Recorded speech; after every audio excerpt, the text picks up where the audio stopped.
Dr. Elisabeth Yang is a senior postdoctoral researcher and Wellcome Early Career Award recipient based in the School of Philosophy, Religion, and History of Science at the University of Leeds. Prior to her role at Leeds, Dr. Yang taught at Boston University, closer to home, and was a visiting scholar at the Center of Health Humanities of the Massachusetts College of Pharmacy and Health Sciences in Boston. She is an interdisciplinary scholar. She draws from the history and philosophy of science and medicine, medical humanities, sociology, theology, childhood studies, and material culture.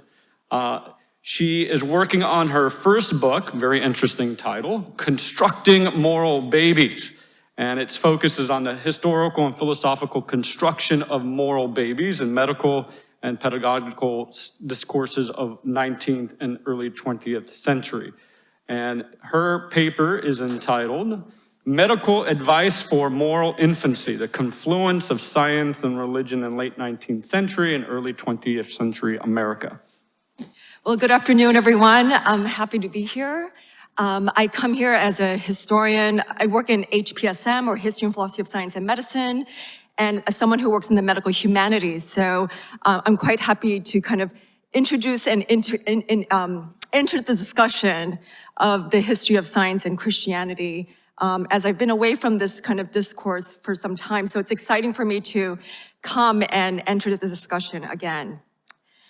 Might I invite you to the Victorian era, particularly, well, the long 19th century in America, and particularly the late 19th and early 20th century.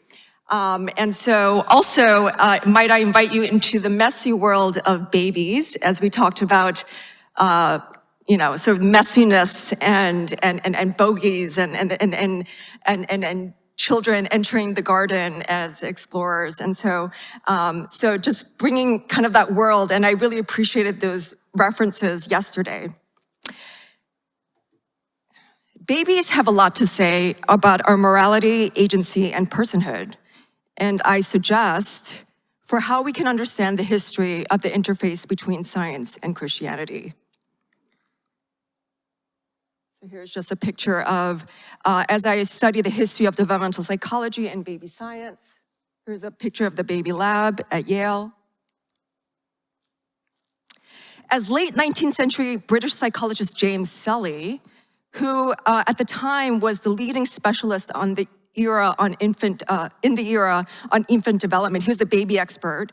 He wrote in an article entitled Babies and Science in 1881, and he stated this: she, the mother or nurse, has found a reason for infancy, so in babyhood, to recognize in the phenomenon of babyhood something profoundly significant, a necessary link in the chain of cosmic events. Hence the story of this fascination with infancy and babyhood, or what I would call babyology, during the long 19th century and into the early 20th century.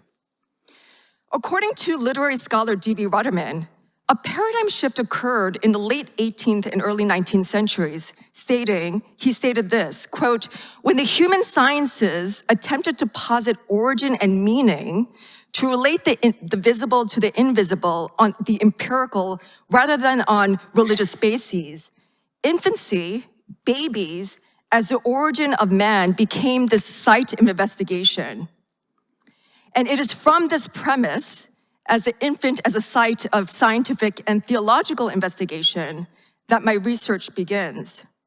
Drawing on various sources, such as child-rearing manuals, domestic medicine guides, nursery manuals, medical treatises, scientific journals, and babies' material culture, that is, child-rearing objects like potty chairs and rattles and other things like that, I interrogate the ways in which the moral baby and moral babyhood were imagined and discursively constructed within the history of infant health, pediatrics, and child rearing during the 19th and early 20th century. And what I discovered from my larger project is this discussion on the science, on the interface between science and religion that these physicians and child health experts were actually having in their child rearing advice literature during the late 19th and early 20th century, especially as they were understanding and imagining how the infant was a moral and arguably a spiritual agent in its own right. So it was to my surprise that I discovered that in order to understand how physicians engaged with issues concerning the moral and spiritual nature and agency of babies, it was helpful to situate this particular entanglement of medicine, morality, and metaphysics as contiguous with the interface between science and Christianity in late 19th or early 20th century. And so my larger project is to explore what I call the science of infancy before the scientization of infant study and infant health during the mid-19th century, that there was this really very sort of intellectual, pedagogical, and moral culture of infancy that was quite vibrant and invited a lot of theological debates, but also philosophical and moral and medical debates. Historian Jay Meckling, who's a childhood historian, stated this: the analysis of child-rearing advice literature and domestic medical literature reveals this complex and dynamic interface of religion and science, which I found really interesting. He noted that investigating and analyzing child-rearing advice literature brings to the fore much ideological weight as advice, and advice again addressed to middle-class American Protestant mothers, that it reflected this religious, scientific, and broadly political ideas of a period that revealed conflict and tension between science and Christianity. Now, this is in the backdrop. So in the backdrop of this, as you know, Draper, the physician John William Draper, perpetuated this notion of the conflict thesis between science and religion through the publication of his popular History of the Conflict between Religion and Science in 1874. But as historian Dorothy Ross argues, which I also concur with, is that the two realms, that is of science and religion, were not as opposed as the popular conflict between Darwinians and Christian spokesmen would lead us to believe. So historians of child medicine and child health, if they even speculate on understanding the history of science and Christianity within the discourse of child health, the argument goes that there was a linear progression or replacement of theological traditions, understandings of the moral development and physiological development of the child with more scientific expertise. And what I'm trying to show in this very short and brief talk is that that necessarily wasn't the case, that it wasn't a mere linear progression or replacement. Infancy billowed as a science beginning in the late 19th century from the public to private spheres of American society. During the late 19th and early 20th centuries, babies cared for by their mothers within the walls of their homes were now made spectacles, objects to be studied, measured, monitored, and in some cases experimented on by the educated public. The theories and methods of the science of infancy circulated within the medical and scientific communities, as well as among these middle-class American women in the form of child-rearing advice. So they're grappling with evolutionary theory, they're grappling with theories of hereditarianism, they're grappling with recapitulation theory, understandings of the development, the origins and the development of humanity. And so science had claimed the baby, as one newspaper, the New York Tribune, heralded in 1885, justifying further the study and treatment of infants. Motherhood became scientific. It was guided by physicians, men of science, and it started to become a scientific enterprise or a rationalization of the family. And the alliance between parents and the church, or parents and the pastor, gradually conceded to a growing alliance between the mother and the scientific man of medicine. In many ways, the new scientific advice, so according to these historians of childhood, the scientific advice did replace, to a certain extent, the influence of theological treatises as childcare became a science to be mastered and perfected. Christian nurture, notions of sinfulness and innocence, divine providence, and God were replaced by scientific explanations within these child-rearing manuals, referring to the child's nervous system. Chapters on religious training soon began to dissipate among the later baby care manuals, with chapters on moral training occupying lesser space, overshadowed by increasing number of pages dedicated to habit formation and the principles of hygiene. The pages on child rearing that were once filled with measures, Bible verses, and Christian principles were now replaced by feeding charts. Sorry, this is just an image of, sorry, I also forgot about this. So they were now replaced, and this is a picture of Descartes' mechanical baby. So this mechanistic model of infancy. So all these chapters on religious training and moral development of the child were now replaced by feeding charts, tables of weights and measures, recommendations on clothes, daily schedules for bathing, bowel movements, yes, bowel movements, exercising, and sleeping. So there's this scientific sort of objectification of the child. And there's a secularization of ethical regimes that were once governed by theology.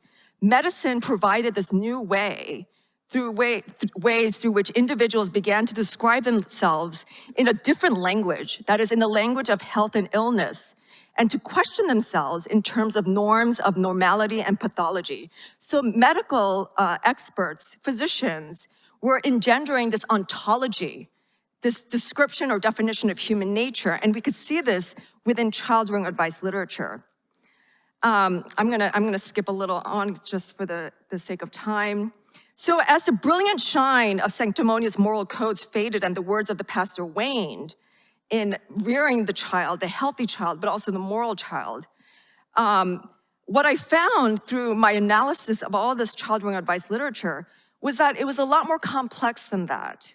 That there was a lot of theological rhetoric that was in motion, that was dynamic in relating to the scientific expertise that was going on. So while notions of infants as this machine were made, machines were operating within the apparatuses of health and hygiene experts, and this was established in the child-rearing advice literature, religious themes persisted, and images concerning the infant continued to be relevant in overt or tacit ways. So I don't have an image of this, but there are images of the Virgin Mary holding the baby infant, the infant Jesus, next to images alluding to the menstrual cycle or conception or the embryonic stages of human development. And so there's this kind of juxtaposition of the scientific within medical discourse next to theological discourse, and it was very overt. Some physicians also persisted in their notion of the infant as being an embodied soul.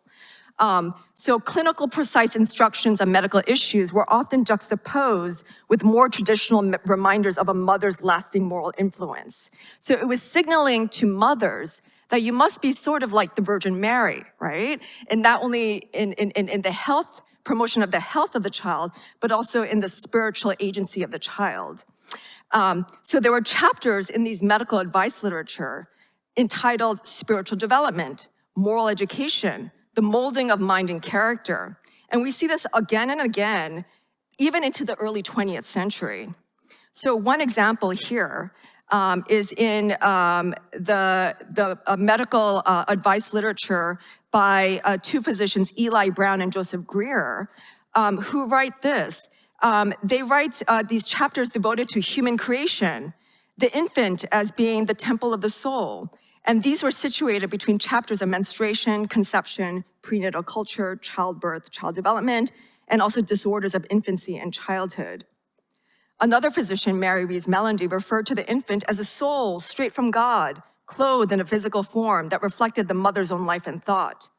Another physician, Marianne de Kuhn-Charlieb, heralded motherhood as a paramount office of molding one's children and the nation, and ennobled the bodies of these babies as temples of the Holy Ghost, who were deserving of all reverent and careful treatment. So there's this emphasis and there's this juxtaposition and this dance, if I may, between theological images of infancy as being both sinful creatures, but also innocent, but also deserving of this moral pruning by the mothers. I'm just going to jump here, sorry. Rather than a replacement of theology, I would say, in the history of child health during this time, the emergence of a scientific morality espoused by these physicians signified a more complex syncretism of Protestantism and science. Revolutionary changes in science may displace previous ways of knowing, but they do not wholly replace them. In fact, they still remain vital, though less dominant. And so there's a disenchantment that's going on in this discourse. And I'm going to end here.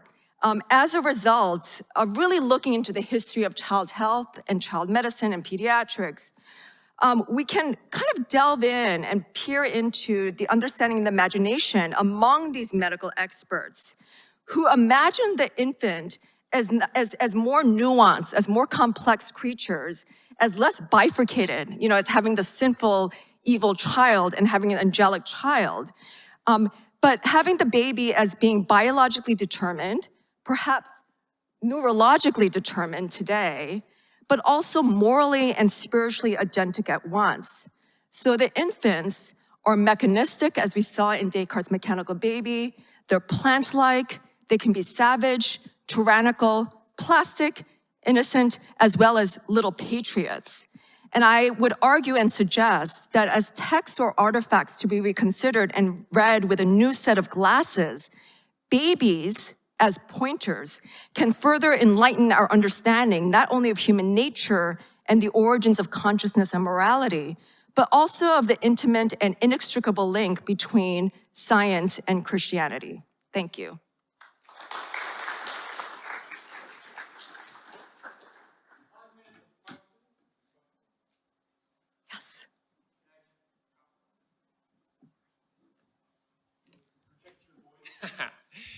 Yes, thank you very much, Elisabeth, for the paper. So you mentioned that the scientific development has brought about several theological images like the Virgin Mary and these kind of comparisons. So I'm wondering if there were some specific conflicts, potential conflicts with theology that this has caused. I can think, for example, of if this has eroded the concept of divine providence now that we know much more about the science of motherhood. Right, no, that's a great question. And there's only so much. I was debating about how much, I couldn't really speak about everything into this very 10-minute discussion, but there are obviously examples, right? There's no consensus among these medical experts on correlating evolutionary theory, Darwinism, and also recapitulation theory, and also their theological convictions, because some of these physicians were overtly Christian. They were meddling with metaphysics. And so, but there was instances where some experts described the infant as just a bundle of reflexes, right?